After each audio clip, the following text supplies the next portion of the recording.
Diálogo directo. Pichincha Universal.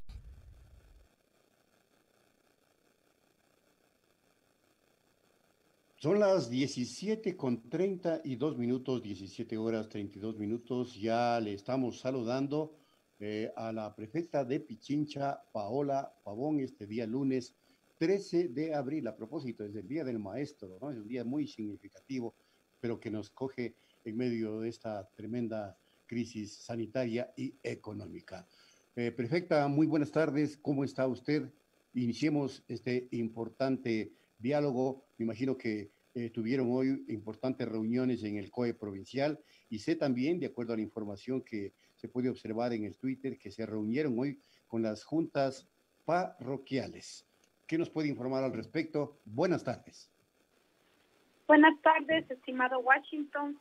Gracias a la audiencia de Pichincha Universal por seguir este importante medio de comunicación público. Hoy, a los 34 días de la emergencia sanitaria, el COE de la provincia trató varios temas importantes, entre ellos los que usted acaba de informar a través de la entrevista al presidente del Consejo de la Judicatura en Pichincha sobre el tema de las notarías. El tema de las notarías fue de preocupación del COE provincial. Nosotros pedimos hoy que se entregue un informe y en base a eso las declaraciones que hace un momento fueron dadas a conocer. Es que se abren las notarías, es que va a haber turnos fijos, específicos, de manera controlada, porque lo importante es evitar las aglomeraciones. Y es importante evitar las aglomeraciones, Washington, porque los casos en Pichincha son 634, en Quito tenemos 586 casos, 10 casos más que el día de ayer. Los casos en cantones siguen iguales: Rumiñahui 23 casos, Mejía 19, Pedro Vicente Maldonado 3, Pedro Moncayo 2, Cayambe 1. Tenemos que lamentar hasta la fecha 26 personas han fallecido por COVID en nuestra provincia de Pichincha, y estas cifras también nos motivaron a que el día de hoy tengamos una reunión muy importante con 49 gobiernos parroquiales. Pichincha tiene 53 juntas parroquiales. Hoy tuvimos una reunión con 49 de los 53. Fue una reunión bastante extensa, pero muy necesaria. Abordamos varios temas, desde la fumigación que se está haciendo en las parroquias, gracias a la colaboración de las juntas parroquiales, gracias a la colaboración del gobierno de la provincia de Pichincha, que ha entregado también los insumos. Hicimos una revisión también a las parroquias rurales que han recibido las canastas solidarias, las que están por recibir. Esta semana estaremos llegando a parroquias como Alangasí, estaremos llegando también a cantones como el Cantón Mejía, es decir, avanzamos en nuestro programa de canastas. Abordamos dos temas más, el que tiene que ver con el control del cerco epidemiológico. Se les explicó a las juntas parroquiales que este proceso lo vienen llevando los alcaldes en los 8 cantones. El gobierno de la provincia de Pichincha asumió el control del cerco epidemiológico en las parroquias rurales del Distrito Metropolitano de Quito. Mantendremos este control hasta el día miércoles. El miércoles de esta semana el control pasará ya al municipio de Quito. El día de ayer tuvimos una reunión muy larga con los funcionarios del municipio de Quito para conocer a detalle la plataforma que estaría lista para el control del cerco epidemiológico que se llevará a cabo desde el municipio de Quito. Y miramos un tema que no es menor, es delicado, el manejo también de lo que tiene que ver con las exequias, lo que tiene que ver con una despedida con dignidad a las personas que lastimosamente pierdan su vida durante esta lucha contra el COVID. Temas como esos abordamos con las juntas parroquiales, estimado Washington. Correcto. Leí también en una información suya a través del Twitter que activaron un código de emergencia que se denomina canasta roja. ¿Qué implica esto, prefecta? Washington, muy preocupados por los datos que reportó el ECU 911 sobre los 6,000 casos de violencia intrafamiliar. Adicional a eso, la línea Guarmi Pichincha durante la emergencia ha recibido 54 llamadas de pedido de auxilio. Hemos dado asistencia psicológica, asistencia jurídica a nuestras mujeres, y la gente que me escucha nos decían, es muy complicado que se denuncie, que se llame por teléfono a Guarmi Pichincha si el agresor está en la casa. Entonces hemos levantado hoy un código de emergencia que es la canasta roja. Como es conocido que el gobierno de la provincia de Pichincha está abasteciendo productos de forma solidaria con canastas, o está entregando, vendiendo productos a quienes pueden comprar con canastas, activamos la canasta roja. Entonces, usted llama a la línea de Guarmi Pichincha, no da ninguna explicación, simplemente dice, necesito una canasta roja. Ese será el código que dispare para que los funcionarios del gobierno de la provincia de Pichincha, con el ECU 911, registren el número de teléfono y podamos tener asistencia de la Policía Nacional y de funcionarios del gobierno de la provincia de Pichincha, que asistirán a saber qué sucede en ese hogar, poder dar asistencia a nuestras mujeres. Si usted sabe que alguien está sufriendo violencia en esta cuarentena, por favor, compartirle el número de Guarmi Pichincha, compartirle que el gobierno de la provincia de Pichincha está pendiente de nuestras mujeres, no están solas, no porque haya aislamiento tienen que sufrir violencia. La violencia hay que combatirla, la violencia es tan peligrosa como el COVID. Les pedimos que por favor utilicen nuestro código rojo, la canasta roja, y Guarmi Pichincha estará con ustedes. Correcto. Otro tema que me parece muy importante, se supo del cierre de la vía Nono-Tandayapa por restricción de movilidad. ¿Cuáles son los pormenores de esta información, prefecta? Mire, hoy conversaba con Janina, ella es presidenta de la Junta Parroquial de Nono, y Janina nos alertaba de dos temas, el tema de la violencia intrafamiliar cruzada con el consumo de alcohol. De hecho, hoy elevamos al COE provincial y hemos solicitado se declare ley seca.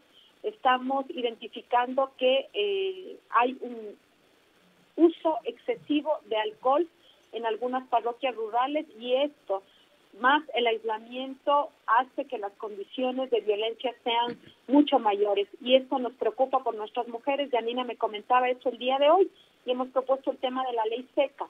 Vuelvo al tema Nono-Tandayapa. Es increíble, estimado Washington, a veces la ciudadanía de manera irresponsable pone en riesgo a una comunidad entera. Es increíble, pero en estas condiciones existe gente que está haciendo turismo y que visita la vía Nono-Tandayapa para hacer ciclismo. Entonces hay toda una alarma en la parroquia de Nono. El COE parroquial ha solicitado por escrito al gobierno de la provincia de Pichincha, que tiene la administración de esta vía, que por favor se cierre esta vía. Esta vía no es una vía que conecte poblaciones, sino más bien se utiliza para turismo de montaña, para ciclismo de montaña. Hemos procedido con la Policía Nacional, desde el día de mañana se cerrará esta vía, no se le dará uso, y cualquier conexión que se tenga que hacer se la hará a través de la Calacalí, la Independencia, que es la vía que está habilitada, obviamente con la restricción del toque de queda, pero la Nono-Tandayapa sale de circulación. Correcto. ¿Hoy se entregó o se hizo alguna entrega de vituallas a damnificados en el barrio La Lucha de los Pobres de Iguajaló, prefecta? Washington, las imágenes de los barrios de La Lucha de los Pobres y Guajaló del sur de Quito nos estremecieron el día de ayer.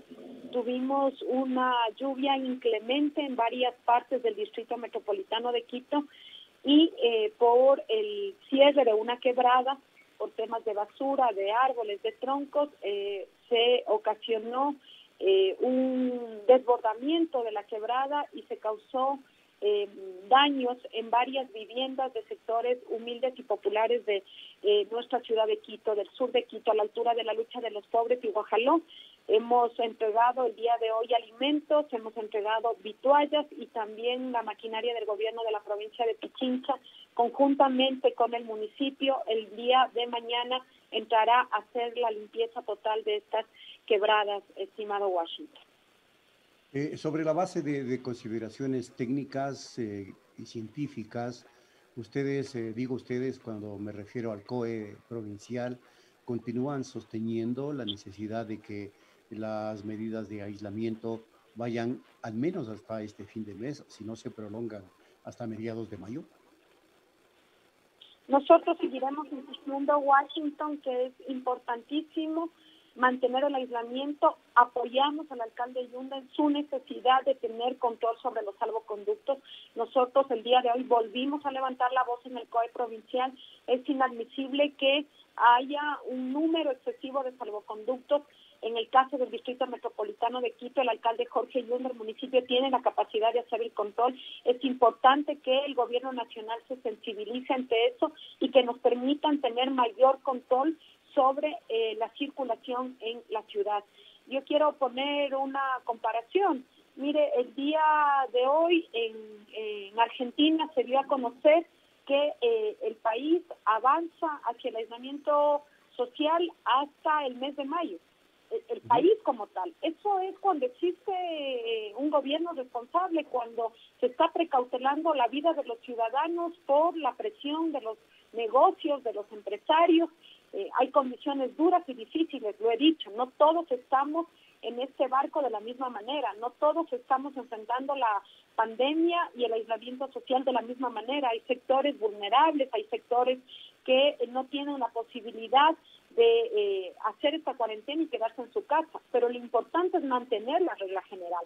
Después, cómo se procesan las excepciones, ya entre el tema de salvoconductos, el tema de permisos, la asistencia social, las canastas solidarias que entregamos a los que menos tienen, pero en este momento actuar de manera responsable como autoridades implica señalar que el aislamiento social debe mantenerse, querido Washington. Correcto, no se puede escapar en el análisis de la situación sanitaria, el análisis de la situación económica de la población perfecta. Hay que lamentar que casi cada semana pues se producen despidos, básicamente en el sector privado, aunque no dejan de existir despidos en el sector público. Hoy se conoció que fueron despedidos trabajadores de la empresa EBESA. Incluso realizaron un plantón, una protesta pública que se pudo observar a través de las redes sociales. ¿Cómo se debe encarar esta situación? Mucho más cuando, evidentemente, cada que pasan los días de aislamiento, la situación se torna más crítica y las medidas que piensa implementar el régimen, al parecer, llegarán a la Asamblea para su conocimiento y no sabemos qué es lo que le depara al país. Mire, Washington, lo que usted topa es fundamental. Si no tenemos un gobierno responsable que dimensione lo que está pasando en el país y lo que implica un escenario post-coronavirus, es muy difícil, es muy complicado para quienes están en la empresa privada, para quienes están en el sector público, porque además quiero aclarar que no se han pagado salarios, que nos están debiendo a los gobiernos autónomos descentralizados, que próximamente también en un mes tendremos que anunciar que ya no vamos a poder pagar salarios, para quienes son parte de la economía informal del país. Todos estamos viviendo una situación dura y difícil, y si el gobierno no toma conciencia y no toma medidas estructurales, no vamos a lograr absolutamente nada, Washington. Lamentar muchísimo las medidas que se dieron a conocer por el gobierno nacional, que además son dadas por el presidente, después ampliadas por el ministro de Economía y Finanzas. Se habla de impuestos para los que han tenido utilidades sobre $1 millón. Me parece que un impuesto plano y llano no opera. Esta crisis la tienen que pagar no los que menos se han favorecido durante estos 2 años y medio. Tiene que haber un compromiso de quienes han sido beneficiados en estos 2 años y medio. ¿O usted cree que la banca ha tenido una utilidad de más de $1 millón? Por supuesto que la utilidad de la banca ha sido mucho más. Por lo tanto, su corresponsabilidad es tributar de tal manera que podamos ir generando equilibrios en esta desigualdad que vive nuestra sociedad, estimado Washington. Totalmente en desacuerdo con el manejo de dineros públicos que van a ser administrados por fondos privados. En este momento el gobierno de la provincia de Pichincha le están debiendo 31 millones y a todos los municipios. Hoy en la reunión de las juntas parroquiales reclamaron que el MIES hace 4 meses no deposita su contraparte para los convenios de mantener los centros de desarrollo infantil y para mantener los centros de atención de las personas de la tercera edad. Y se piensa crear un fondo con dinero público para que manejen unos notables que además, por lo general, son los notables que han sido beneficiados con la remisión tributaria. Yo quiero recordarles a los oyentes que este gobierno dio una remisión tributaria, esto significa que no cobró impuestos por más de 4.000 millones a los sectores más pudientes de este país. Y ahora resulta que lo público no vale y no existe. El gobierno nacional no tendrá confianza en sus capacidades, pero aquí los gobiernos locales estamos enfrentando la crisis. Son las juntas parroquiales las que están fumigando los espacios públicos, son los alcaldes los que están controlando que no haya hacinamiento en los mercados, son los alcaldes los que están permitiendo que el agua, que la recolección de basura se mantenga a pesar de la crisis sanitaria. Somos los gobiernos provinciales los que estamos llevando alimento a los sectores más vulnerables de la provincia. Y no hablo solamente del alcalde Yunda, de los presidentes de las juntas parroquiales de Pichincha, de la prefecta de Pichincha, hablo del prefecto de Manabí, hablo de la alcaldesa de Ibarra, hablo del alcalde de Manta, gobiernos locales que estamos enfrentando la crisis y hasta ahora no se nos paga lo que se nos debe y ahora se habla de que la plata pública va a ser manejada por privados. Parece que hay un gobierno que no está conectando con la realidad del país, que no está sintonizando la dura realidad de la crisis sanitaria. Alcaldes y prefectos que hemos tenido que brindar asistencia a los hospitales. Washington, nosotros tuvimos que, con los pocos recursos que tenemos, preocuparnos del Pablo Arturo Suárez. Hoy recibí el pedido de las enfermeras del Eugenio Espejo que necesitan implementos médicos. Aquí estamos los gobiernos locales que estamos sirviendo y haciendo un gran esfuerzo conjuntamente al esfuerzo de la colectividad para poder en mejores condiciones enfrentar esta crisis. Una última cosa, porque inclusive ya ha existido una reacción del propio presidente de la Asamblea, esto de la disminución de los salarios de los altos funcionarios, incluido alcaldes, prefectos, ministros, presidente de la República, de la disminución del 50% de sus ingresos. César Litardo, presidente de la Asamblea, la califica como una medida populista. ¿Usted qué piensa? Washington, una medida clientelar. El gobierno piensa que los altos índices de rechazo los va a resolver con un tuit en donde dice que él va a disminuir el sueldo a la mitad, se va a disminuir el sueldo a la mitad. Si con eso lográramos resolver la dificultad que tenemos en el país, en buena hora. El tema es que van a bajar los salarios a funcionarios públicos que seguramente el otro mes no van a cobrar sueldo. Están planteando que hagamos una contribución los funcionarios públicos que posiblemente el otro mes no vamos a tener sueldos.